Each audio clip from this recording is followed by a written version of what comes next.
listening to the Moneyline, your source for sports and entertainment wagers. And now, here are your hosts, Matt Faders and James Delzell.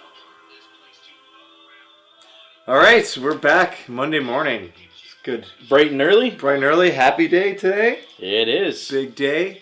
Episode 19. 19. That's correct. We're almost at the 20 mark. We are. That is what comes after 19. Yeah, we got a lot of exciting stuff to talk about today, for sure. I'm going to officially label this episode called... the 6th? The Weekend of the 6th. So, lots of big things happened this weekend for Toronto in all sports, actually. So Yeah, 24 hours of Toronto goodness, man. It's been a long time coming for Toronto sports fans in general. But pretty good from Saturday night on after that kind of really rough. Well, it's the weekend itself on Saturday started a tad rough, but we got a record. How'd it go, Brett? Yeah. Brett Cecil picking up a record from 1913 or something, early 1900s. First relief pitcher to lose 5 games in the month of April.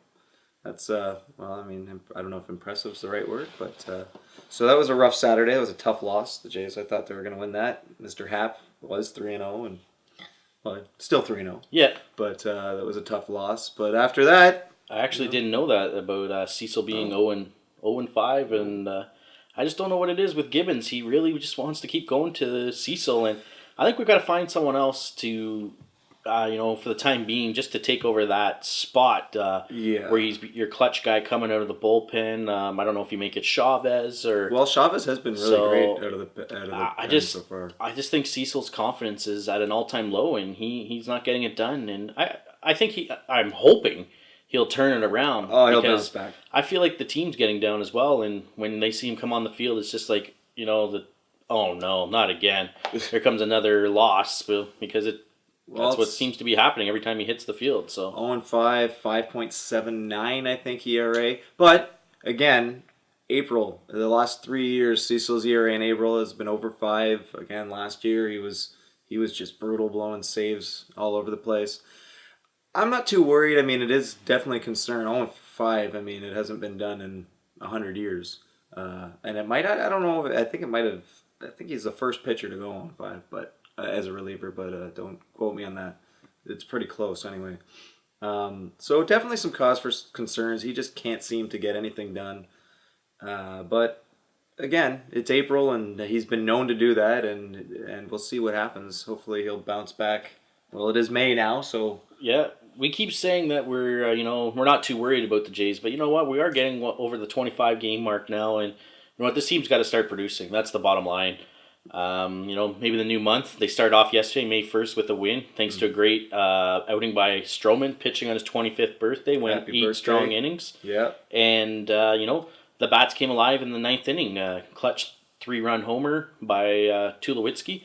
Before that, they loaded the bases for Bautista, and I'm like, okay, here we go. Like, this is what we want. And then Bautista strikes out. Yeah. And then I'm like, my confidence with the Jays right now isn't very high, and I'm like, okay, Encarnacion, please just hit one sac fly. And he was able to get a fielder's choice to bring in a run, but I was a little worried. What a weird play, though, eh? They put the shift on him, which took away the double play ball, Yeah. Whenever I was at work and I was updating it as I went, so I couldn't see what happened, and I was like, Encarnacion out at first. Yeah. But they scored the right. I was so confused on how that happened, but I guess they had the shift on and took the double play ball out. And I actually didn't see the play either. I was updating it on my phone as well. But who knows? It could have been like a chopper or something. But you're probably right, though, with the shift and stuff being on there. So yeah, that's what I heard. I'm just happy they came out with a win. Tulowitzki, clutch hit there, for insurance runs. That was nice. How about my man Darwin Barney starting the inning off? Big double. They're coming out to pinch hit, and sitting on the bench, coming in cold, and just double to start the inning. Now, want to bring that up. Lead off double. It's in the 9th inning. You got Saunders coming up. Why is he not laying down the bunt? He tried. He did? Yeah. Okay.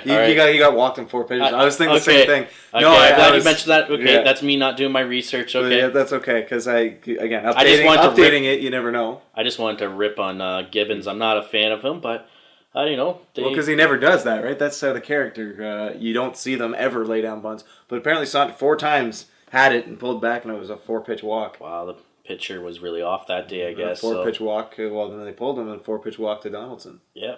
So when Donaldson's another home run in that game, Man, he's proven that last year wasn't a joke. He's getting things done again.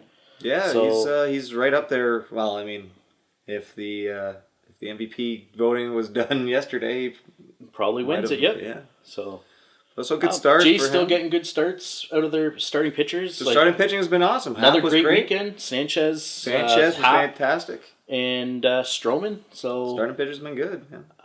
You know, I want to just since we're start off the episode with the Jays, this brings us to this series against big series. Those Texas Rangers. Do you think it's safe to say that this series could get ugly? I think that's a very safe bet. There's definitely going to be some animosity between these two.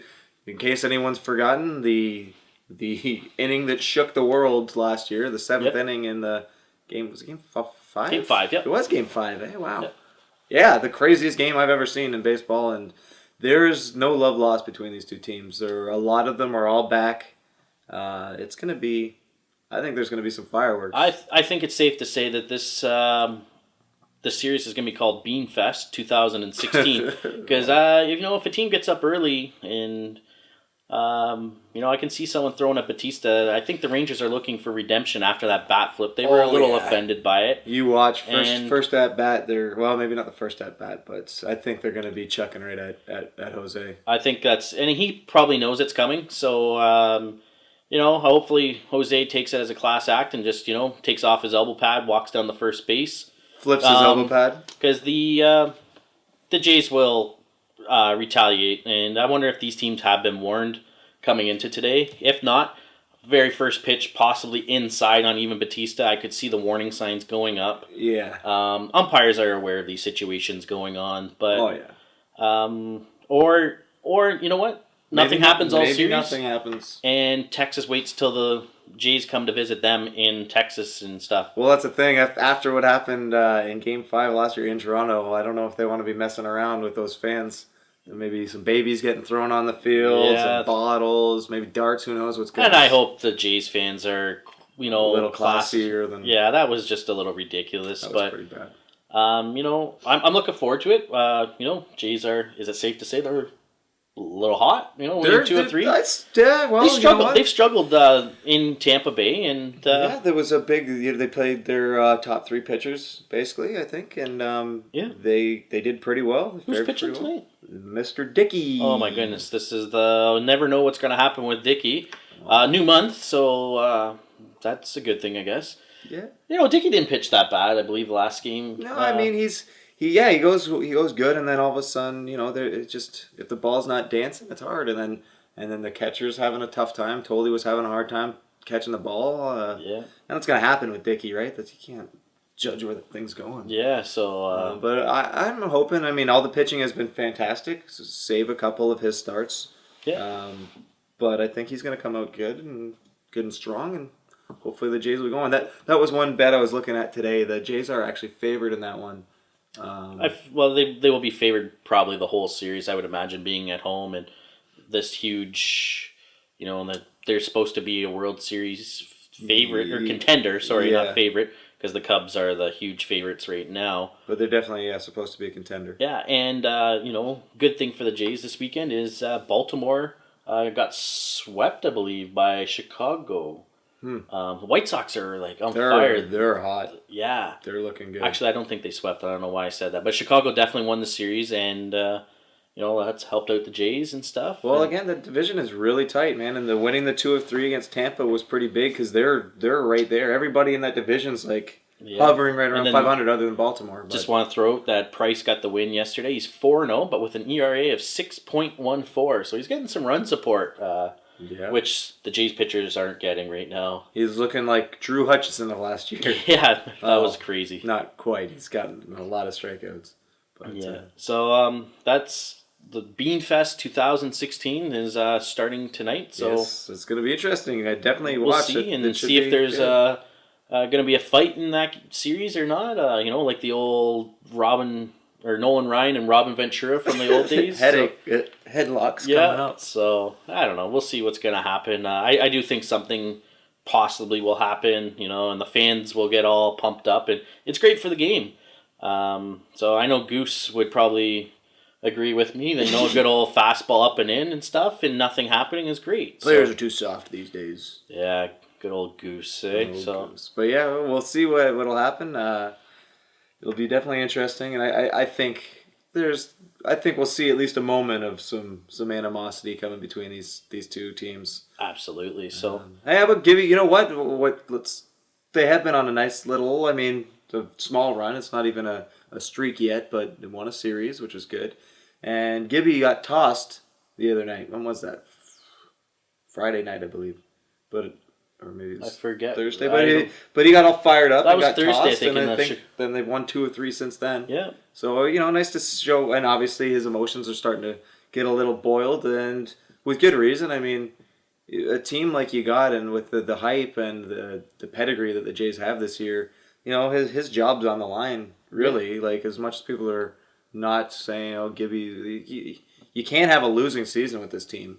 You can't have a losing start. Like he's got to start getting some wins, or I think his job's in jeopardy. I mean, it's got to be. Absolutely. So, but I'm not a big Gibbons fan, but it was nice to see him get thrown out and then the team responding. The next series, like I mentioned before, they have struggled in Tampa Bay in the past. So winning 2 of 3 is huge. They are still striking out quite a bit.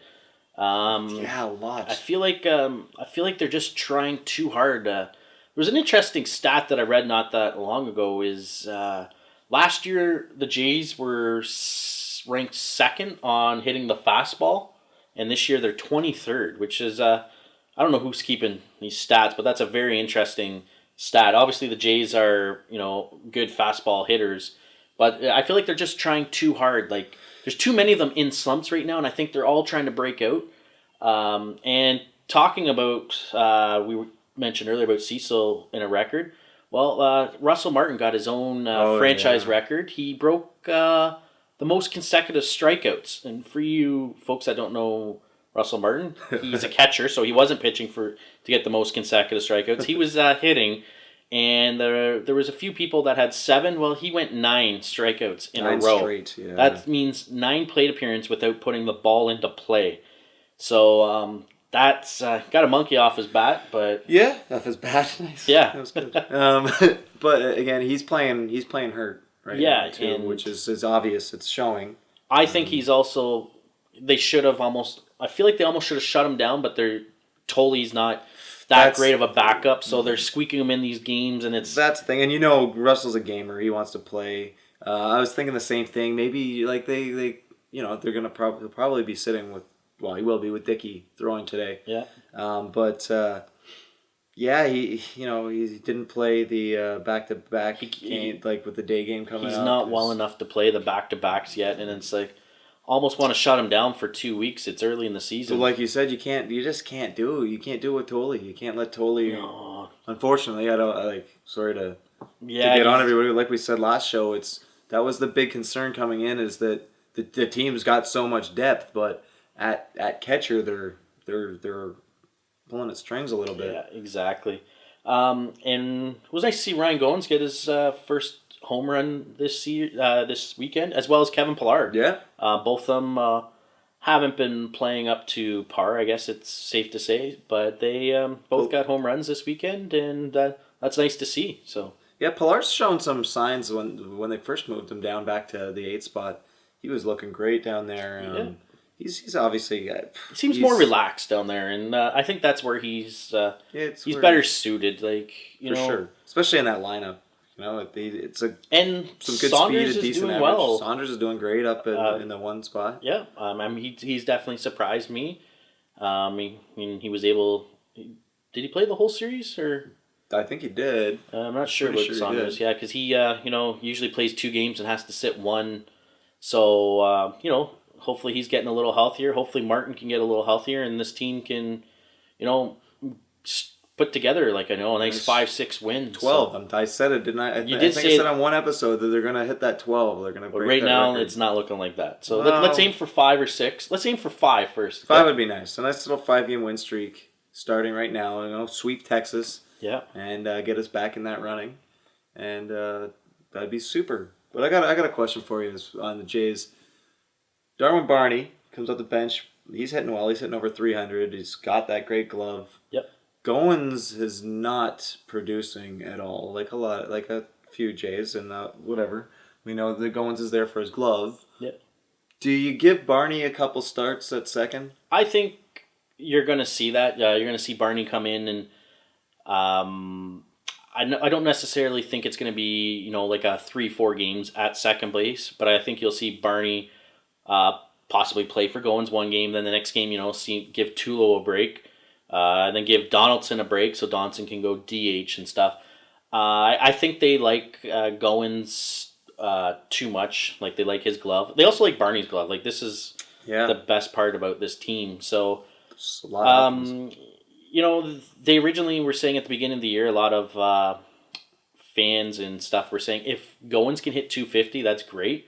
Well, the MLB average is 255, so Goins to hit 250 I thought was a little high. Like, if Goins can hit 210, 220, that low, I think that's great with his glove on this team. Yeah, I mean, I don't think you want to go under 220. No, well, hopefully not, but, he hasn't been, there was some big games he had last year. I remember against Boston Red Sox, he had 5 RBIs and stuff. But he's just, I haven't been seeing it this year. He looks a little off, and he could be one of those players that's trying a little too hard as well. I think as we know, there's a lot of pressure on this team after, everybody's, they want to hit 1,000 runs this year, you know, and there's a lot of pressure just dominating in runs last year. And I think a lot of the guys just gripping their bats a little too tight. The amount of strikeouts is alarming, really. It's, with how good these guys are. I think they're such great hitters. Just getting the bat on the ball is not a problem. Russell Martin's striking out 9. And I think to me that just kind of breaks down how the season's going. Is if Martin's striking out that many times, and that guy's just a great ball player that's able to get the bat on the ball, and Tulo and Batista, they're all just K'ing way too much. Yeah, I agree. But maybe this is the series that turns their season around. We know the Jays are going to be pumped up for this series. Yeah. Texas is going to be too. They're going to have Dickey tonight. So probably Estrada probably tomorrow. Probably Dickey, Estrada, and then Sanchez. Should be. That's the way it should be. Which supposed to be. Estrada has really impressed me. He looked good. He got that loss against the White Sox there last Thursday. Pitched great. Went into was the 7th inning, but his pitch count was really high. Yeah. And that's when they got a few runs off of him. They ended up losing that game 4-0. But he pitched well, and he did. He threw. He's been throwing great. And good quality starts. I was one of those guys that thought maybe he would be a 500 pitcher, possibly a 13-10 guy. But his stuff has been showing that he's a lot better this year. He's proven me wrong, which I'm happy. Mm-hmm. So starting pitching wise, again, you look at them and it's pretty solid. You don't really I think Stroman is really developing. He is going to be that ace. I think he is. I really think he is an ace, and is going to be. But besides that, you got a good battle of really, really solid starters, number 2s, between Happ, Estrada, Sanchez. They've all been really good. And Dickey's Dickey. He's gonna give you the innings. He's gonna chew up the innings, and that's what you want, right? Yeah. One of his starts earlier, he gives up 3 runs in the first inning. You're like, oh, here we go. And you know what? He goes 6 innings, doesn't give up.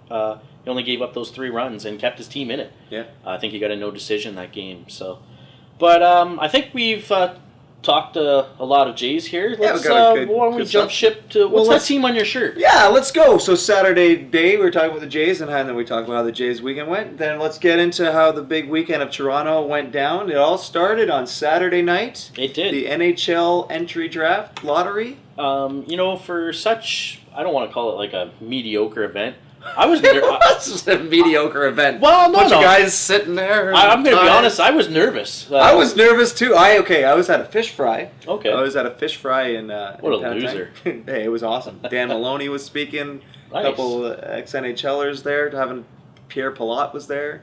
Patrick Brown. Okay. All right. Okay, that's enough of Fish name fry dropping. excited. Fish fry. But I was sitting there watching it. I was able to find it on a tweet stream. Got that, guys. I He got was it on watching my it. phone. I was watching it on my phone, which was cool. That I didn't, technology. Just had it in my pocket, and I was, in the other room just watching it go down, and it was exciting. I was like, holy! Well, it was nerve wracking, especially being a Leafs fan and seeing there, and you're like, okay.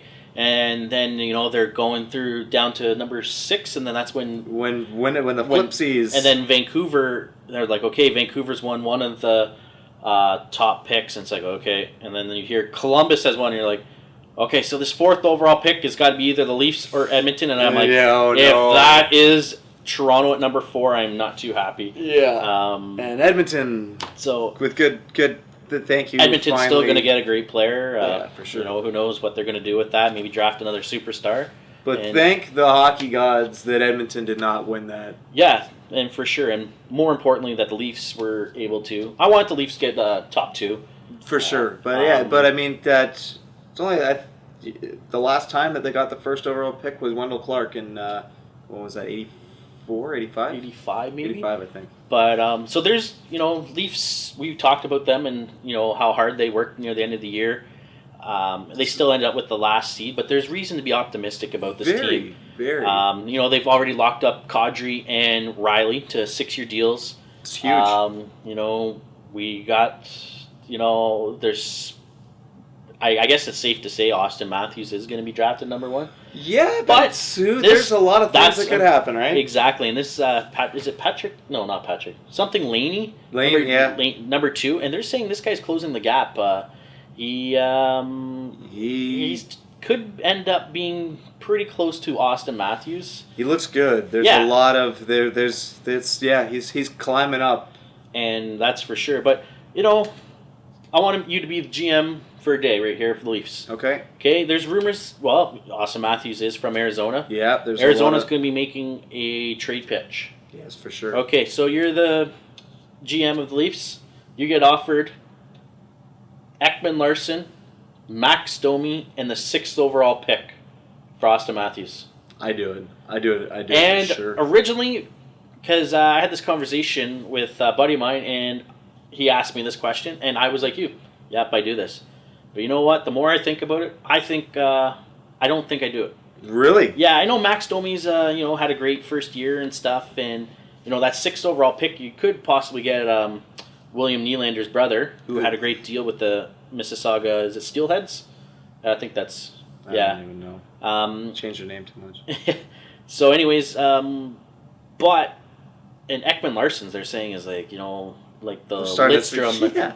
So, but I to get an elite player like Austin Matthews, that could be that McDavid like. Yeah. So that's the thing. Also, he's not considered a generational player. We got that one last year in McDavid. So, but he's playing elite level hockey with adults already. Yeah.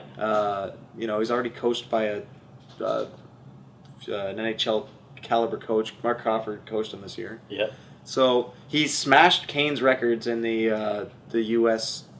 national whatever that is. Yeah. But smoked his records pretty good, and we all know what kind of player Kane is. Oh, so been known to put a puck or two in the net. Yeah, I think he gets a couple points a year. So. It is tough, but you're just getting guarantees there, right? Ekman Larsson is an elite defenseman in the league. Max Domi I think he's going to be a great player in the NHL. I think he's going to be 6 overall pick. I think he's going to be a good player. I don't know about a great player in Max Domi. I actually have a bet for next year already, and I don't know if I mentioned it. I have mentioned it again, though. I got to bring it up. Refreshes my little bets. I think Max Domi's going to have under 50 points to win me $50. So Wayne, I hope you pay up, and you can send me the money now. I'm okay with that. So I might get in on that bet. I got a lot of faith in Domi. I think that team's good and young. It was his first full NHL season this year. He started off pretty good, but it was his first go at it. Yeah. I think, but then there's always the sophomore slump, which we've seen happen to a few And I'm hoping that players. happens again. Well, So of course you are. he actually was on my cut list for my keeper league, and I ended up cutting him, so he's back into the draft. So, those people in my league, Max Domi is available. So But yeah, so that's an interesting. I don't. On the other end, I think that they should hang on to this pick and hang on to Matthews, but it's going to be tempting, man. We know Lou Lamoriello he's a smart hockey mind. So I mean, I'm in the spot that the Jays upper management, I think the Leafs management is top notch. And for the first time in a long time, I think that they got some minds up there that know exactly what it takes to win. Lou Lamoriello knows what it takes to win Stanley Cups. Look at the teams he put out there in Jersey. yeah. So whatever he does, I think I'm pretty good with the team. Optimism wise, like you said, I'm pretty excited for this team. They've already built a nice, strong, young nucleus. The Marlies, you look at that team. They're going. I think they're going to win the Calder Cup this year. And it's cool to look at the projected lineup for next year already. And this is we haven't even got to the free agent period. Oh yeah. And a lot of these guys that worked hard at the end of last year. Zach Hyman is penciled into the lineup. We got I still don't know how to say it. Soshkinov. That's how I'm going to say it. He's got a couple goals, and of course William Nylander and stuff. Yeah, there's a couple guys there that could. I mean, I don't know. I don't think Marner will be quite ready yet, but you never know. Maybe he'll come up and he'll be fighting for a spot in training camp anyway. That guy's putting up some numbers in the playoffs. It's crazy what his line is doing in the playoffs. But you know what? And already this guy's facing some criticism, and so are the Leafs, because they're saying Leafs made a mistake drafting Marner over Hanifin. And I think that's a tough comparison to do. Marner hasn't played an NHL game. Hanifin, they play different positions. Completely. And so, I don't know. I think this is a little tough to make that decision already. So Hanifin's already in the NHL. You can look at that. The Leafs, I mean, they're taking their time with him, and I think it's a smart move. I think that's what they need to do. I think he's going to be one of those probably last couple cuts next year. Depending on where. I think he could still play another year at junior next year. Yeah, I think you're right about that. So you know what? No need to rush him up.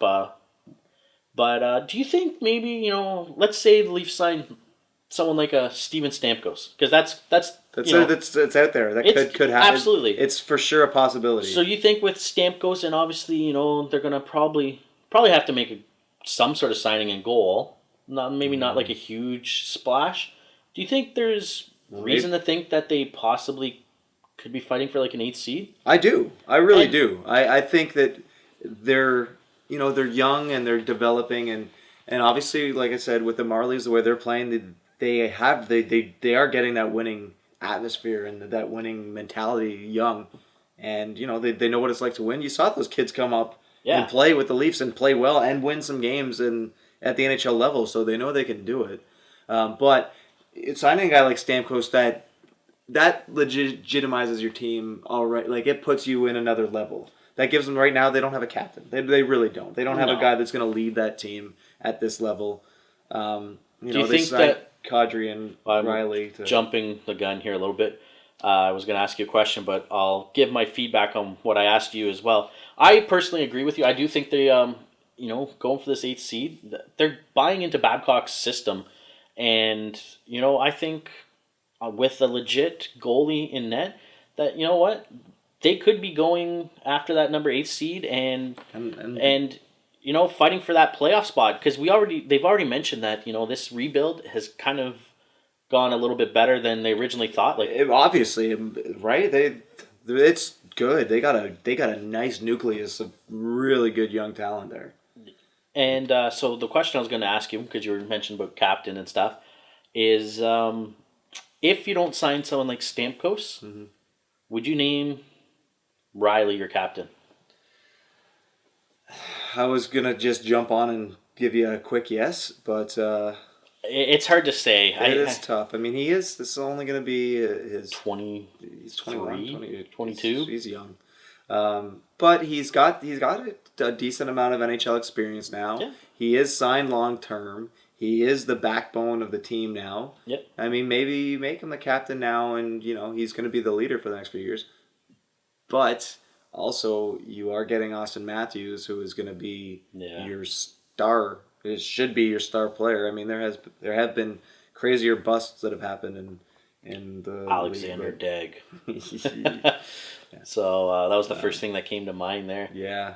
But lots to be happy about in Toronto. For sure. Well, I'm sure they're going to get a lot of offers. I think so. And let's not forget that they still have that late first round pick from Pittsburgh as well. And a couple second round picks. They're in a very good position.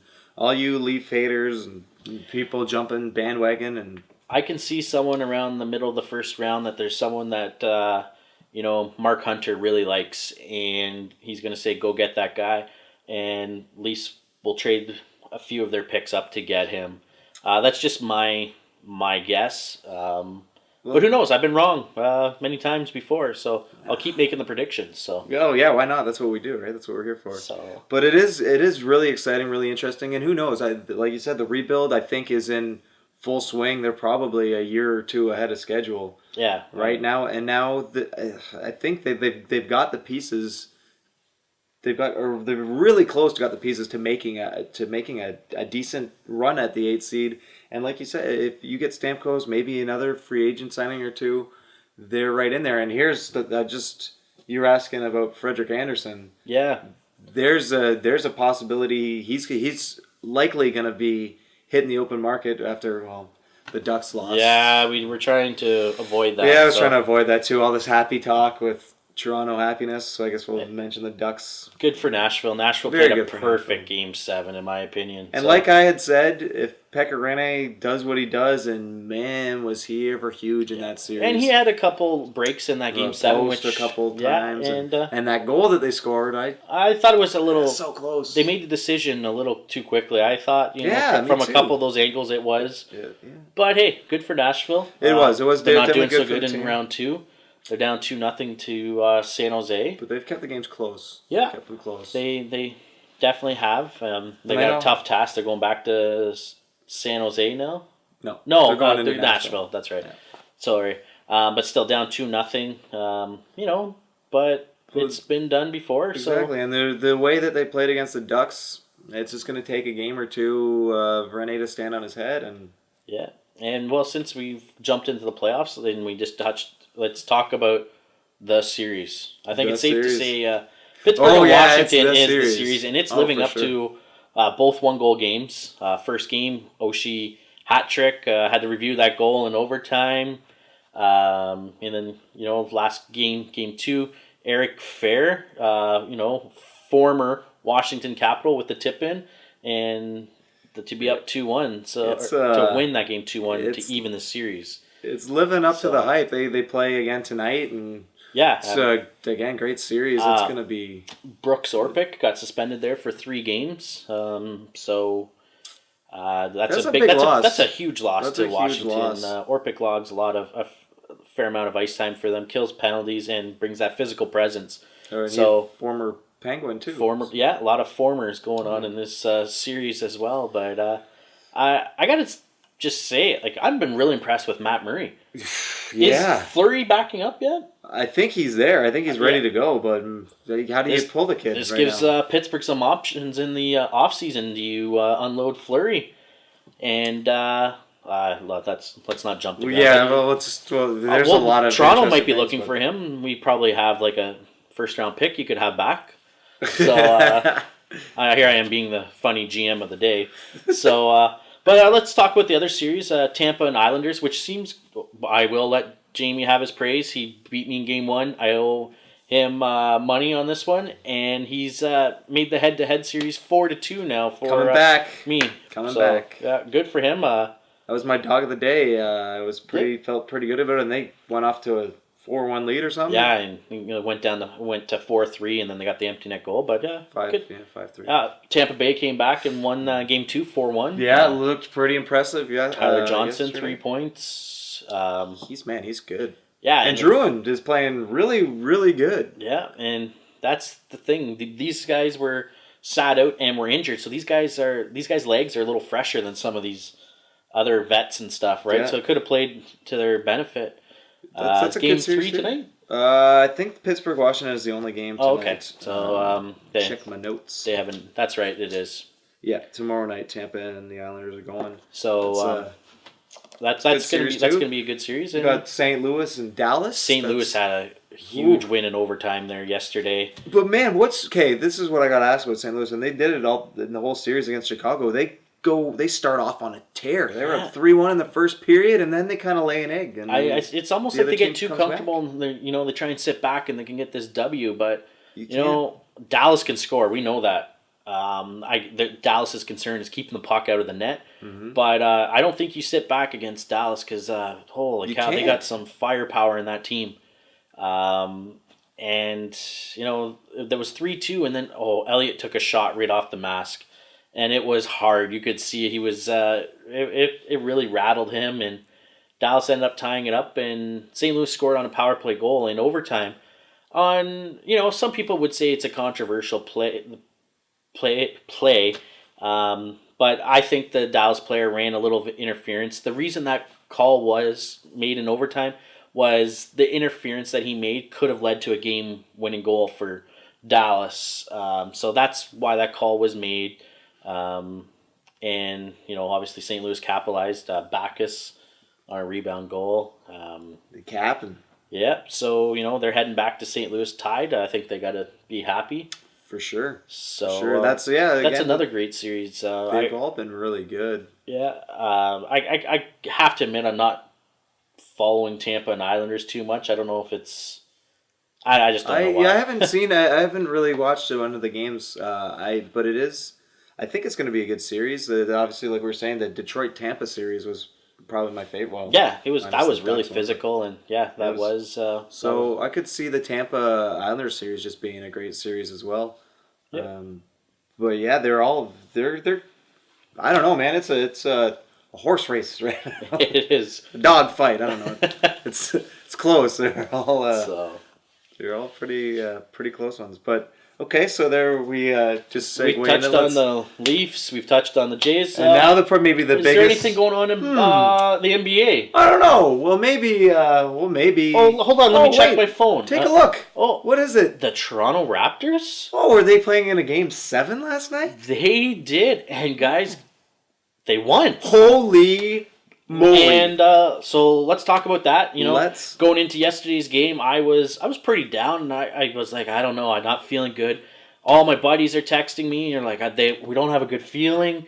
And you could sense it, I even threw it out on social media after or during Friday's game, saying, "Will Dwayne Casey have his job on Monday?" Because I've got to be that guy, and I thought they were going to lose. There's a lot of people. Well, here, let me. So there was a TSN. Somebody who works for TSN had given one of my buddies tickets. So one of my friends and his girlfriend. Well, I guess it was given to fiance actually. They're engaged. So okay. Congratulations. Anyway, so this, I don't know if he's a writer or whatever for TSN, has given his tickets away because he was pretty certain that the Raptors were going to lose.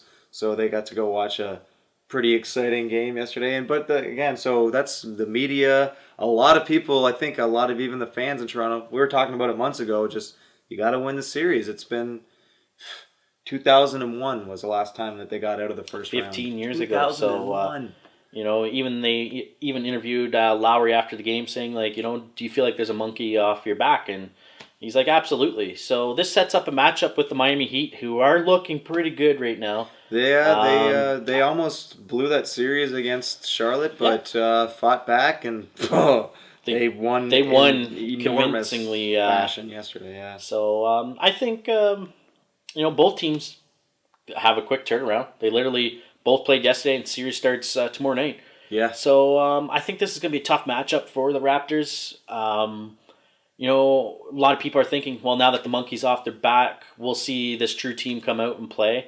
I don't know. I think there's reason to doubt against Miami. Miami's a really good team. I really like Hassan Whiteside. This guy is like a freak down low with this guy's going to average a double and he's going to have his blocks. Don't even be surprised if he has a triple double. The Raptors bigs are going to have to come up big. JV and Biombo, Biombo's been playing phenomenal. I was going to say the same thing. This guy's due for a pay increase for sure. I really like him, but it can be done. Game one's in Toronto. We do have home court advantage. I would have to say Miami is the favorites going into the series. Dwayne Wade. They've been there, right? They've been there. They've done it. And that's the thing. They've got the championship rings, so they are the favorites for sure. So, with that being said, I think a lot of fans and reporters and Toronto Raptors followers, obviously the nation exhaled yesterday because I don't know, man. I was feeling that went right down to the wire. They were getting in shape to just blow that in the fourth quarter. I could see it right now. I'm reading the headlines. If they didn't call that charge on Paul George, that they lose that game. There was a few things that went the Raptors' way in that fourth quarter. There was also a DeRozan travel that they missed. That was a great call. It was right call that they made on George. He did push off. Yep. But that's a tough call to make in live play, I guess, in live action. I had to see the replay a couple times before because it looked to me like DeRozan fouled him. And the part is he made that basket too, so it would have been an and one. Yeah. So and he was money at the line, 95% in that series. I just want to say though, the Raptors did not close that game out well. They were up 16 points in that fourth quarter. It was almost like they were just let's kill some clock. Let's do a pick and roll jump shot. You know what? They needed to pound that ball inside, get to the free throw line. And that's what worked, right? When they were able to it was getting scary. But Lowry went to the hole, went hard to the basket. Man, he was. You can tell he's playing hurt, but he looks good. He looks like he plays hard. And a win is a win. So let's regroup. It's a huge win. I've been really impressed with Corey Joseph. At the beginning of the year, I was like $7 million a year for this guy. I don't know, but this guy's been great. He doesn't turn the ball over much. Can shoot the three, dish the ball, and he's Canadian too. So he's loving being here in Toronto and hanging out with Drake and stuff. So DeMar Carroll looked really good. DeMar Carroll, and this is why we've signed this guy. This guy's defense, and he's been all over George. So yeah, he was huge. That big three. I also just want to say, even the Raptors said after the game yesterday, Indiana was not a number 7 seed. No. Yes, they were, but these guys were great, and they have reason to look forward in the future. That Turner kid, he was pretty darn good, and Paul George, leading the playoffs in points. Monte Ellis and they have a George good young team. They would have. I think they would have done okay against Miami too. It wasn't just that the Raptors played really bad. Indiana was they're a legit. Yeah, it would have been if they would. It would have been Cleveland if Indiana, which Cleveland's been resting. They've been off for a while, but we're going into Miami, and best of luck to the Raptors for sure. I hope they win tomorrow night. Yeah. I'll be watching. But, I hope they can take the series, and they do. They did play well against Miami all year, and hopefully they have that confidence. Guys are getting a little banged up, but now DeRozan had a pretty big game. A lot of shots. 32 shots. A lot of shots. I think I shot a little bit more than I would have liked. There's a couple of times that it was just dish it, man. He's getting double covered and he's taking some kind of.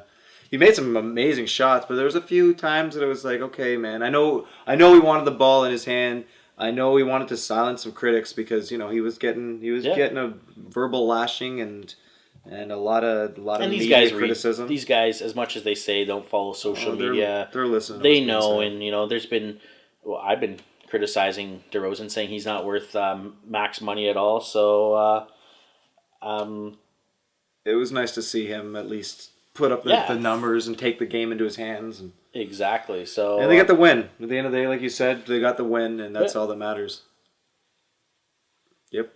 So, I don't know. You want to get into some picks? Yeah, let's do that. I got last episode. Picks. I went 1-2. Yes, the only game I hit was the Golden State Warriors. I lost on Tampa because, as we know, Jamie won that one, and I took the Anaheim Ducks. But yeah, that's unfortunate. We just won't mention anything about the Ducks. Yeah, we're gonna. I'm just gonna mention that tonight, as we mentioned. Pittsburgh and Washington play each other. Yeah. I think we're going to see some goals tonight. Yeah. I'm just, I know the over-under is 5. I'm going to take over in that one right off the hop. I'm not going to label it gold, silver, bronze. Maybe a bronze. Okay. I just feel like, it could be, at the very least, it's going to be a 2-2 game. Heading overtime, I'll get the push at least. So yeah, it's a good call. The goaltending has been really good in that series. 2-1 last game. Holtby's just unreal, and Murray, like you said, has been playing really well. The over is a good call, I think, but I'm staying away from that. So that's all you. I like a few baseball games today. Okay. I have yet to label them, but you know what? I will now though. Well, that's good. I will label these. All right. The Chicago Cubs. Yeah, we were mentioning this earlier against the Pirates today. The Cubs are slight underdogs. With Hamill on the hill. It's 3-0 with a .75 ERA. That's a crazy ERA. And he's going up against Garrett Cole, who's 2-2, but his ERA is 2.78. The reason I see Cubs being not favored is because they're on the road. In Pittsburgh, yeah. And, Garrett Cole's pitched well there. So yeah, it should be a good game, but I like the Cubbies in that. All my picks today are going to be dogs, so they're not quite my dog of the day. I do like the Cubbies, though. I think I'm going to take them with my silver pick. So nice. Silver and up on that. Also, I like the LA Angels. The Angels today are underdogs against Milwaukee Brewers. I like the Angels in that game. I like them enough to be my gold pick for today as a dog, and actually more of a dog than the Cubs. And in the NHL... I know where he's going with this. With my dog of the day. The Washington Capitals on the road. I think they're going to beat Pittsburgh today. I don't know. It's going to be my bronze pick because last time my bronze pick was the only one that won. But I don't know. Washington, they got to win there already. Not there, but they got to win in the series. Yep. I think this is the year. And I think they're going to come out good. But man, what a series! It's going to be. I'm up choosing a winner in that series. I'm a little biased. I have a little bet riding on Pittsburgh, and obviously I'm cheering for Pittsburgh. But really, this has just been a great series, and I'm looking forward to watching it tonight. So that brings me to my picks. I'm gonna go with the run line. I do think there's potential for the new ball line. Let's clarify this. A run line in baseball is when a team needs to win by 2 or more. But on one of our previous episodes, we came up with the ball line, which is 3 or more. So minus 2.5.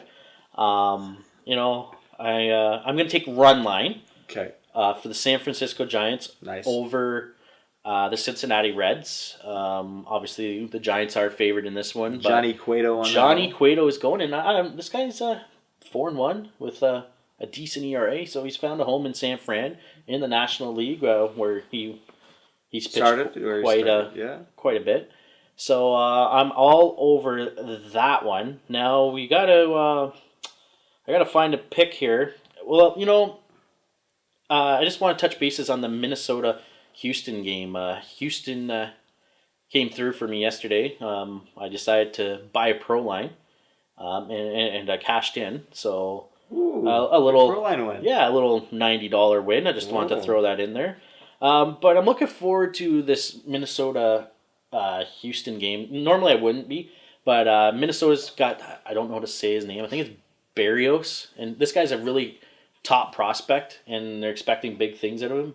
They've called him up last start. He got touched up a little bit, but he's going up against Dallas Keuchel.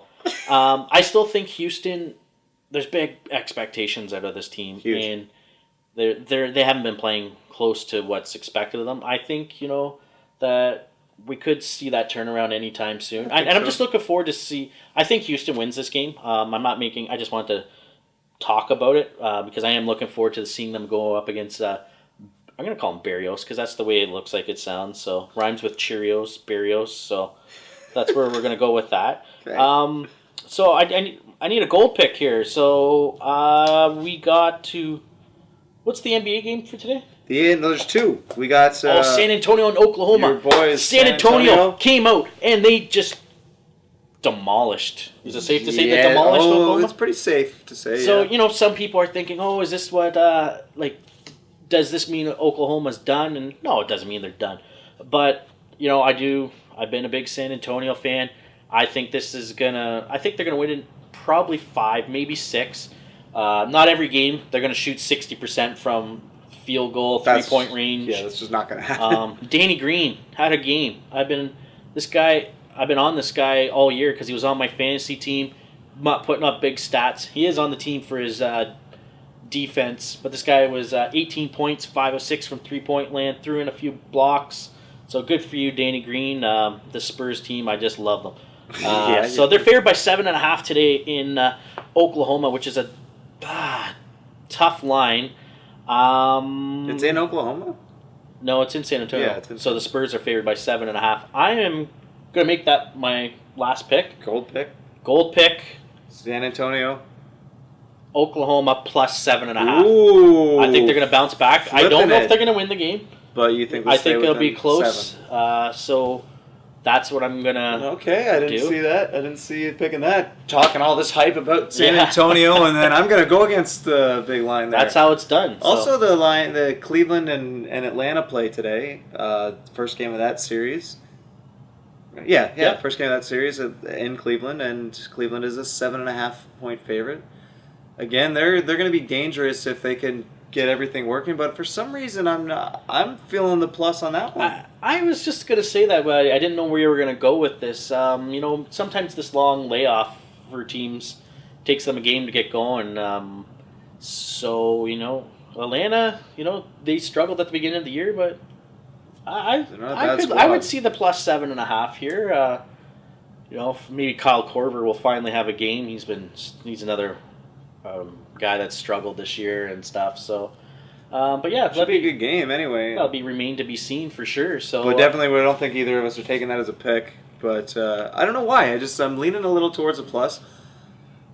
But it's the Cavs, if they show up, that could be a Miami type shellacking, and they could win by 30. But I don't see it happening. I think Atlanta's going to keep it close. I agree with you for sure on that one.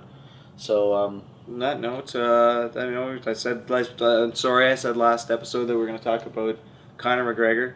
I didn't need to get to that today. It was the Toronto episode. It was all about about the 6, man. So, episode 19, the 6. You divided. I don't know. Yeah, it's 3 point. I don't know where you're going with that either. Nowhere. But yeah. I don't know where I'm going. So, but we talked a lot of Toronto. Obviously, a lot of things happen. Jays, Leafs winning the lottery, and the Raptors pulling off that win, first time since 2001. And we're on to round 2, and I hope they pull it off. And yeah, we'll be talking about it next episode, obviously, because they play tomorrow. So yeah, we'll have a lot more to talk about again then. And like I always say, keep your stick on the ice and go to the net hard. Nice, you got it right that time.